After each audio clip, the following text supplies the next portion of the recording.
teacher Madeline. This is part 2 of my updated Gogokid demo lesson. So the very first slide that you're going to do is a greeting slide. You don't have to talk a lot during this. You don't want to use any incidental language, so you're not going to introduce, the pictures on it or anything like that.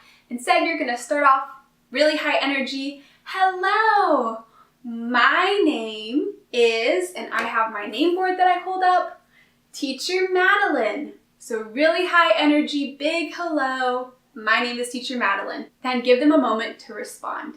Give them a moment to say hello back or hello, they might be a little shy. And then ask, what is your name? And then listen for the response. And they might not respond at all. Probably with the interview they will respond something, and they might just say their name, like Elsa. That's the name I always like to go to. So Elsa. Hi, Elsa. My name is Elsa.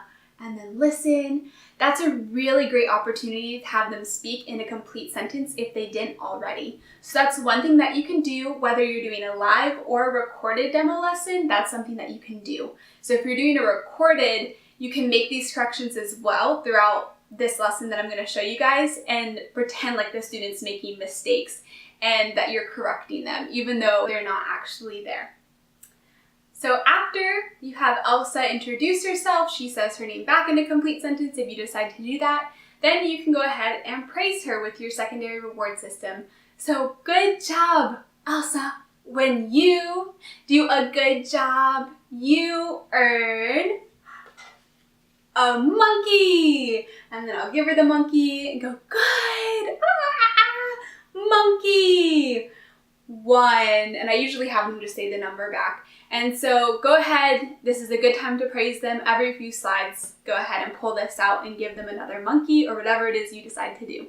All right, so on the first slide after the greeting slide, you are going to ask the student, what do you see? Make sure you're using that TPR, and then they might not say anything. If they just pause, then you can label something for them. So circle it on the screen. Boy, tree, hand, have them repeat it, you're good to go. If they do say something like boy, will probably be what they say. They might say tree. I don't really know what else they would say in there, but whatever they do say, get them to say it in a complete sentence. So good job. I see a boy. So you can get them up to that complete sentence if they do give you something. This is a good slide to assess where the student's at, and so you're able to see if they're naming a few things, how much they know. So go ahead, assess them here, assess what level your interviewer's at or your student. Give them the vocabulary word if they have none, or get them to a complete sentence if they have one. And then you're going to get them to click the boy and the hand. And so the way you can do this, click, click, hand, click, hand. And so you might have to underline the hand, click, hand, and then you might need to click the hand, and then the same thing for the boy. So I have my little boy right here. Click, boy, click, boy. And then once they click it, this fun little animation starts. All right, so on this next slide, you're teaching the word hand. So you can click it, it starts the animation. Hand, have the child repeat it 3 times. I like to do this by having silly voices, saying it loud, hand, whispering, hand. They love doing that. Hand, hand, hand. Just get silly with it. You can bring in something else. I'd bring in at least one other thing. So either a picture or like a little Mr. Potato Head hand or a doll if you have one sitting around. Make sure to use your own. Try to get them to find theirs. So get them to say hand. The next slide, same exact thing, this time with arm. So show them your arm, have them find their arm, click the animation for the arm, and then use a picture or something else to illustrate arm. Have them say it at least 3 times, if not more. This next slide is a matching game, which seems a little bit confusing and overwhelming at first, but remember, you're not using incidental language. You're not going to say, now we're going to play a fun matching game. It's going to be great. Don't do that. They don't know what that means. All you're going to do is instruct them on what to do. So you're going to tell them, click, hand, and you can have your picture again. You're going to do the same thing for arm and the same thing for head. Again, you might have to model the first one, you might have to underline or something like that, but have them click each thing. I like to have them try to talk as much as possible, so click, hand, hand, because it's going to go to the boy's body. So have them repeat the word while it's doing its animation. So that's how you teach it. It's really simple. You don't have to say the word matching at all. Just go ahead and teach them by telling them to click, and then they'll see what happens. After the matching game is another point that's good for giving a secondary reward. Remember, you're giving praise throughout this entire thing as well, along with your reward system. Things I like to say, good, great, yes, thumbs up, clapping, things like that. This next slide is iSpy, and so the first thing they need to do is start the animation by clicking the egg. And so they probably don't know what an egg is, and so say, egg, have a picture, underline it on the screen, click, egg, get them to click it. That will start the animation. Alright, so now the student's going to need to find and click hand and arm. And so the way that I would do this, I always like to use a magnifying glass for finding. So find, hand, and then click, hand. So just giving them that instruction. So find, you could also do this if you don't have a magnifying glass. Find, hand, hand, click, hand. And so doing that to get them to go through the exercise is probably the best way to go about it. This is also a point where you could extend if you are ahead on time.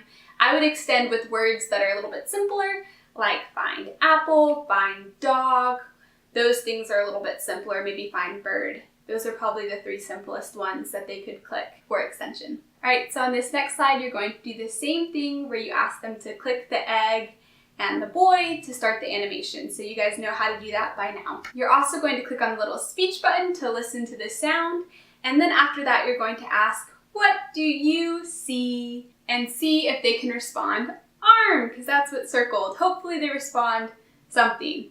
And so give them praise. Then you're going to teach the sentence on the page. This is his arm. And you can point when you want them to repeat and do that. At this point, listen that they're repeating the sentence back correctly. So this is arm. Good. This is his arm. Make sure you're getting them to say the sentence completely and correctly. If they skip the first word, if they don't say this and then they just start saying, is his arm, don't stop them. Don't interrupt. Make sure that you give them the chance to respond correctly first. Have that patience to let them respond incorrectly, but then model for them what you want them to really say. Extension for this, they said, is to have them show me arm. Your arm. And then I'd have them show me their arm. And they're usually really excited to show you their body parts in real classes, and so I'm sure the interviewer will be just as excited to show you theirs. Alright, on this next slide, you're going to do the same thing. Ask the student, what do you see? You're going to click that little sound bubble so that you guys can hear the sound, and then you're going to teach the target sentence.